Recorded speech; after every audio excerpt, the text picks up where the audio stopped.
Hello everybody, welcome to my channel study with Sunny. आज हम लोग क्या देखने वाले हैं? आज हम लोग देखने वाले हैं एबोलिशन ऑफ स्लेवरी। आज का हमारा टॉपिक रहेगा एबोलिशन ऑफ स्लेवरी। ठीक ना? कि स्लेवरी मतलब क्या होता है? गुलामी। गुलामी का अंत किस तरीके से होता है, इसके बारे में हम लोग आज जानने वाले हैं। ठीक ना? तो आज का टॉपिक हमारा ये रहेगा। पूरे हम इस टॉपिक में जानेंगे कि गुलामी किस तरीके से होती थी, उसको किस तरीके से ख़त्म किया गया। ठीक ना? फिर अंततः फिर बाद में शुरुआत किया गया, फिर इसको दोबारा से शुरुआत किया गया, फिर अंततः इसको फाइनली ख़त्म ही कर दिया गया। तो ये सारी चीज़ें हम लोग देखेंगे। ठीक ना? इसको पूरे अच्छे तरीके से समझेंगे, गुलामी क्या है, किस तरीके से वर्क करती थी। ये सारी चीज़ें हम लोग इस टॉपिक में जानने वाले हैं। इसके पिछले वीडियो में हम लोगों ने देखे थे कि क्या वुमेन यानी क्या महिलाओं ने कोई विद्रोह किया। उसमें क्या हम लोग देखे? उसमें हम लोग देखे वुमेन का रोल समझे कि ओल्ड रेजिम में उनका क्या भूमिका होती थी। फिर हमने देखा कि जब नेशनल असेंबली बन रही थी उसमें भी उन्होंने बहुत महत्वपूर्ण भूमिका निभाई। ठीक ना? फिर बीच में जब नेशनल असेंबली का गठन हुआ, बीच में कुछ समय तक के लिए मतलब वुमेन की लाइफ में बदलाव भी आए। ठीक ना? और वुमेन्स लगातार किस चीज़ के लिए बैटल करती रही? राइट टू वोट के लिए। ठीक ना?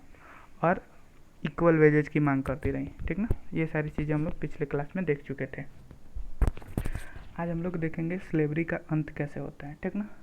कह रहा है कि एक जो सबसे क्रांतिकारी जो रिफॉर्म्स लाया गया, बदलाव लाया गया जैकोबिन गवर्नमेंट के अंदर, वो क्या बदलाव था कि उन्होंने स्लेवरी को ख़त्म कर दिया था फ्रेंच कॉलोनी में। फ्रेंच कॉलोनी क्या होता है? यानी फ्रेंच, जैसे कि ब्रिटेन, जैसे कि इंडिया को क्या बोला जाता है? जब इंडिया गुलाम हुआ करता था ब्रिटेन का, ब्रिटिश का जब गुलाम हुआ करता था, तो इंडिया को क्या बोला जाता था? ब्रिटेन का कॉलोनी बोला जाता था। उसी तरीके से फ्रेंच के अंदर जो भी फ्रेंच के अंदर जो भी कंट्री आते थे, फ्रेंच के अंदर जो भी कंट्री मतलब फ्रेंच के पावर के अंदर, ठीक ना, जो भी कंट्री जाती थी, ठीक ना, मतलब जिस कंट्री पर फ्रेंच का अधिकार होता था उसको फ्रेंच कॉलोनी बोला जाता था। ठीक ना? तो ये चीज़ें समझ में आ गई होगी।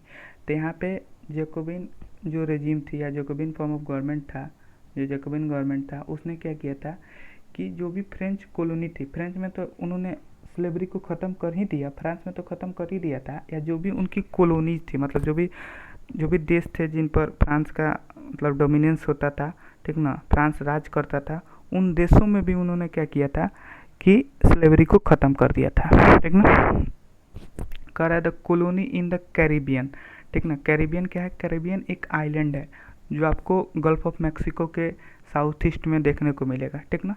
और आपको साउथ अमेरिका के नॉर्थ भाग में आपको कैरिबियन आइलैंड देखने को मिलेगा, जिसमें लगभग 16 कंट्रीज आते हैं। ठीक ना? 16 कंट्रीज आते हैं आज के डेट में। ठीक ना? अमेरिका के, नॉर्थ अमेरिका के जस्ट आपको साउथ में ये कैरिबियन आइलैंड देखने को मिलेगा। तो यहाँ पे बहुत सारी कॉलोनी थी किसका? फ्रांस का। कौन कौन सी? मार्टिनिक, ग्वादेलोप और सैन डोमिंगो। ठीक ना? ये ये बहुत इंपॉर्टेंट कॉलोनी थी किसकी? फ्रांस की। क्यों इंपॉर्टेंट कॉलोनी थी? क्योंकि यहाँ से बहुत सारे महत्वपूर्ण आपूर्ति का सामान आता था। ठीक ना? आपूर्ति की वस्तुएं आती थी। कैसी कैसी? जैसे कि टोबैको हो गया, इंडिगो हो गया, शुगर हो गया, कॉफ़ी हो गया। ये वहीं से वो लोग क्या करते थे? प्रोड्यूस करके लाते थे। अब आपके मन में एक सवाल उठना चाहिए कि सर वहाँ पे क्यों प्रोड्यूस करते थे, फ्रांस में क्यों नहीं प्रोड्यूस कर लेते थे? तो फ्रांस का जो क्लाइमेट था इन सारे क्रॉप्स के लिए सूटेबल नहीं था। फ्रांस का जो क्लाइमेट था इन सारे क्रॉप्स के लिए क्या था? सूटेबल नहीं था।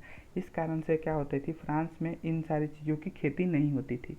और वो कैरिबियन जो आइलैंड है, जिसमें मैंने ये तीन कॉलोनीज के बारे में, फ्रांस के 3 कॉलोनी के बारे में बताया, यहाँ पे उन सारे प्रोडक्ट्स के लिए क्या होती थी? क्लाइमेट सूटेबल होती थी। तो यहाँ पे वो लोग क्या करते थे? अपनी कॉलोनी में क्या करते थे? इन सारी चीज़ों को ग्रो करवाते थे, और ग्रो करवा कर क्या करते थे? फ्रांस में इस चीज़ को, जो इसकी डिमांड होती थी, उसको पूरा करते थे। यहाँ तक चीज़ें आपको क्लियर हो गई होंगी।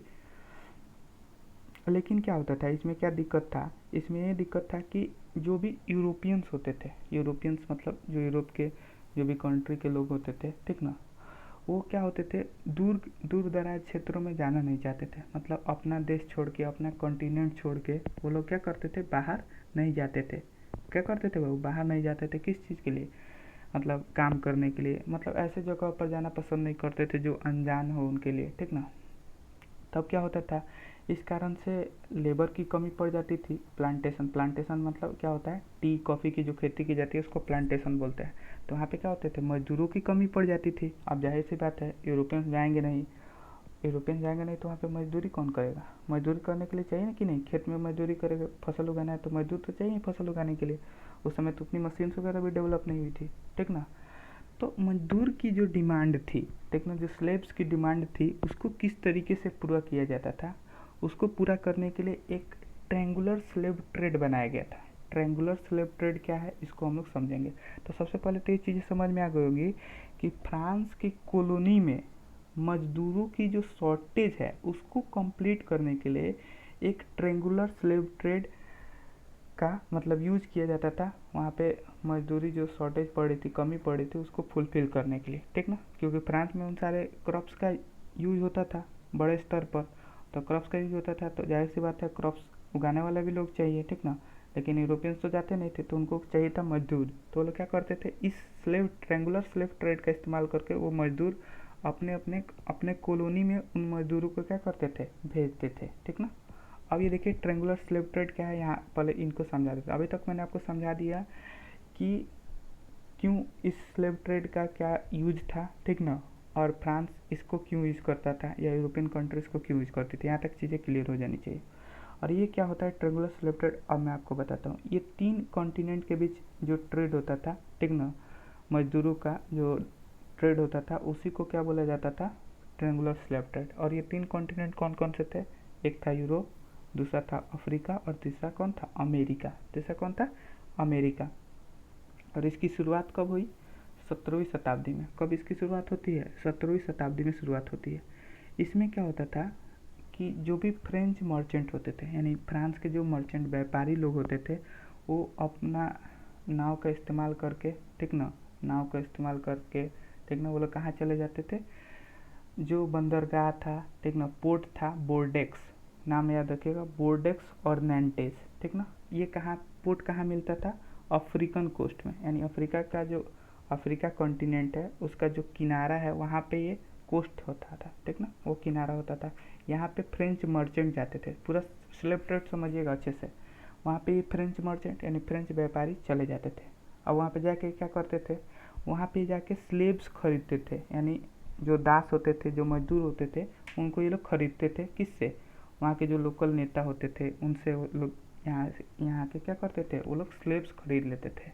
खरीद लेने के बाद से वो क्या करते थे, उन पर एक ब्रांडिंग कर दिया जाता था, मतलब उनके शरीर पर एक एक साइन बना दिया जाता था, एक डब्बा बना दिया जाता था, और उनको हथकड़ी में बांध के, उनको क्या किया जाता था, हथकड़ी में बांध के, ठीक ना, जैसे बंधुआ मजदूर जैसे आप सुना हो ना, उनको बांध के क्या किया जाता था, स्लैब को एक शिप, एक जहाज होता था, ठीक ना, जहाज कौन सा, पानी वाला जहाज, ठीक ना, उनमें उनको पैक कर दिया जाता था, ठीक ना। और उनको 3 महीने लंबे यात्रा करा जाता था, समुद्र यात्रा करके वो लोग कहाँ पहुँचते थे, एटलांटिक ओशियन में। कहाँ पहुँचते थे? अटलांटिक होते हुए, मतलब अटलांटिक ओशन को पार करते हुए कैरिबियन आइलैंड पहुंचते थे। 3 महीने की लंबी यात्रा करनी पड़ती थी, ठीक ना। और वहाँ पे क्या होता था, वहाँ पे जब पहुँचने के बाद, कैरिबियन आइलैंड पहुँचने के बाद, जो फ्रेंच की कॉलोनी होती थी वहाँ पर उनको जो भी प्लांटेशन ऑनर होते थे उनको क्या करते थे, बेच देते थे। मतलब ये लोग फ्रांस के जो मर्चेंट होते थे, वहाँ पे जो फ्रांस के प्लांटेशन ऑनर मतलब जो खेत के मालिक होते थे, टी कॉफ़ी जो उगाने वाले खेत थे उसके जो मालिक होते थे ना, उनको ये लोग मर्चेंट लोग क्या करते थे, ये मजदूर को बेच देते थे, उनसे बेच देते थे, यहाँ से खरीदते थे, उनको बेच देते थे। तो ये जो शोषण होता था मजदूरों का, ठीक ना, शोषण होता था किसको, मजदूरों का, बंधुआ मजदूरों का। इन्हीं के कारण, इन्हीं मजदूरों के कारण क्या होता था, संभव हो पाता था, क्या संभव हो पाता था, यूरोप में जो यूरोपियन मार्केट में जो डिमांड हो रही थी शुगर की, कॉफ़ी की, इंडिगो की, ये डिमांड, जो मांग थी, जो लोगों को ज़रूरत था इन सारी चीज़ों का, ये पूरा इन्हीं मजदूरों के कारण हो पाता था, ठीक ना।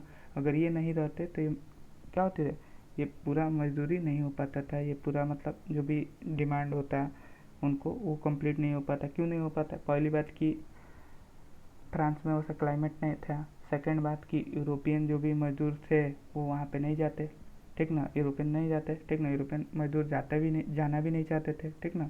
तो इन्हीं लोगों के पास ये सारी चीज़ें पॉसिबल हो पा रही थी। वहाँ पे पोर्ट सिटी बनी, मतलब जो बंदरगाह, पोर्ट सिटी मतलब बंदरगाह के पास जो शहर थे, जैसे कि बोर्डेक्स एंड नैंटेज, ठीक ना, इन्होंने क्या किया, जो भी व्यापार हो रहा था मजदूरों का, तो उससे जो वो लोग पैसा कमाते थे, उस पैसा का इस्तेमाल वो लोग क्या करते थे, और भी स्लेव ट्रेड को बढ़ाने के लिए करते थे। उस पैसा का इस्तेमाल ये लोग और भी फ्लोरिश करने के लिए और भी बढ़ावा देने के लिए स्लेव ट्रेड को और भी बढ़ावा देते थे ये लोग, ठीक ना। लेकिन 18th सेंचुरी में, पूरे 18th सेंचुरी के दौरान, ठीक ना, कि पूरे 18th सेंचुरी के दौरान फ्रांस में उतनी आवाज़ नहीं उठाई गई, किसके खिलाफ, स्लेवरी के खिलाफ, ठीक ना। और नेशनल असेंबली ने बहुत सारे इस पे डिबेट किया, ठीक ना। क्या डिबेट किया, क्या उन्होंने डिस्कशन किया, डिबेट किया कि क्या जो अधिकार हैं व्यक्ति के, ठीक ना, जो भी फ्रेंच नागरिक हैं उनके जो अधिकार हैं, ठीक ना, ये अधिकार क्या उन फ्रेंच नागरिकों को भी मिलेगा जो कॉलोनी में रहते हैं। ये इस पर बहुत लंबे समय तक चर्चा हुई, ठीक ना। लेकिन इसके थ्रू इस पर कोई लॉ पास नहीं किया गया था। इसमें कोई लॉ पास नहीं किया गया कि हाँ ये अधिकार उनको मिलेंगे कि नहीं मिलेंगे। इस पर कोई लॉ नहीं बनाया गया। क्यों नहीं बनाया गया? क्योंकि उनको डर था बिजनेसमैन से, ठीक ना। जो बिजनेसमैन उनके सपोर्ट करते थे, उनको डर था कि अगर हम ऐसा करते हैं तो बिजनेसमैन जिनका पूरा बिजनेस डिपेंड होता था स्लेव ट्रेड पर, उनका बिजनेस खतरे में पड़ जाएगा, ठीक ना। लेकिन जो कन्वेंशन था, कन्वेंशन मतलब जो जैकोबिन जो रेजिम था, यानी जो जैकोबिन फॉर्म ऑफ गवर्नमेंट था, मतलब जिसके हेड मैक्सिमिलियन रोबेस्पियर थे, उन्होंने क्या किया, 1794 में उन्होंने कानून बनाया। उन्होंने क्या किया, कानून बनाया। और उन्होंने क्या किया, जितने भी स्लेव्स थे, जितने भी मजदूर थे, उन सबको क्या कर दिया, आज़ाद कर दिया। मतलब फ्रेंच के जो भी अदर कंट्री पर जो मतलब उसका वर्चस्व था, ठीक ना, उसमें जितने भी मजदूर थे उनको भी उन्होंने क्या किया, फ्री कर दिया। कहा कि अब आप क्या हैं, आज़ाद हैं, ठीक ना, अब आप किसी के गुलाम नहीं हैं। और इस कारण से क्या हुआ, लेकिन ये जो था बहुत छोटे समय के लिए हुआ। छोटे समय के लिए क्यों कह रहे हैं, क्योंकि थोड़े देर बाद, यानी 10 साल बाद फिर नेपोलियन क्या करता है, नेपोलियन आता है और वो क्या करता है, फिर से स्लेवरी को री इंट्रोड्यूस कर देता है, फिर से स्लेवरी शुरू कर देता है, ठीक ना। और फिर से क्या होता है, प्लांटेशन ओनर्स क्या करते थे, प्लांटेशन ओनर्स जो नेग्रोज क्या होता है बाबू, नेग्रोज एक ट्राइब का नाम है, ठीक ना। जो अफ्रीका के जो मूल निवासी है ना, ट्राइब हैं, ठीक ना, उन्हीं के लोगों को बोला जाता है नेग्रोज, ठीक ना। वो लोग क्या करते थे, फिर से उसी तरीके का काम करते थे कि फ्रेंच मर्चेंट जाते थे, वहाँ से क्या करते थे, स्लेब्स को खरीदते थे, ठीक ना। वहाँ के नेताओं द्वारा उनको स्लेब्स खरीदते थे। फिर वो लोग क्या करते थे, फ्रेंच कॉलोनी में जाते थे और वहाँ पे जो भी प्लांटेशन लॉर्ड थे उनको ये लोग क्या करते थे, बेचते थे। और वो लोग क्या करते थे, प्लांटेशन और इनसे खेती करवाते थे, काम करवाते थे, ठीक ना। और उससे उनका आर्थिक कल्याण भी हो रहा था, ठीक ना। इसलिए मतलब इसको बहुत ही मतलब इसको निंदनीय तौर पर देखा गया बाद में, ठीक ना। और फाइनली क्या होता है, स्लेवरी को एबोलिश कर दिया जाता है 1848 में। यानी अंततः स्लेवरी कब खत्म होती है, फ्रांस में 1848 में, या फ्रांस कॉलोनी में 1848 में ख़त्म हो जाती है। यहाँ तक आपको सारी चीज़ें क्लियर हो जानी चाहिए, ठीक ना, कि स्लेवरी किस तरीके से वर्क करती थी, ख़त्म कब हुआ, स्लेवरी की ज़रूरत क्यों पड़ी, ये सारी चीज़ें मैंने आपको इस वीडियो में बता दिया है, ठीक ना। और ट्रेंगुलर स्लेव ट्रेड क्या होता था, ट्रेंगुलर स्लेव ट्रेड किसके किसके बीच होता था, तो यूरोप, अफ्रीका और अमेरिका के बीच, ठीक ना। जिसमें क्या होते थे, फ्रेंच मर्चेंट का इम्पोर्टेंट रोल होता था। वो लोग क्या करते थे, वो लोग अफ्रीकान कोस्ट पर जाते थे, वहाँ से स्लेव खरीदते थे। और अमेरिका में, यानी जो कैरेबियन आइलैंड है, वहाँ पे जाके जो प्लांटेशन ओनर होते थे, वो या अमेरिकन होते थे या तो फ्रेंच के होते थे, उनको वो लोग क्या करते थे, मजदूर को बेच देते थे। और इसी पूरे प्रोसेस को क्या बोला गया, ट्रायंगुलर स्लेव ट्रेड बोला गया। यहाँ तक पूरी चीज़ें आपको क्लियर हो जानी चाहिए। तो उम्मीद करता हूँ आपको सारी चीज़ें समझ में आ रही होंगी। मिलेंगे नेक्स्ट क्लास में, तब तक के लिए ओके, थैंक यू।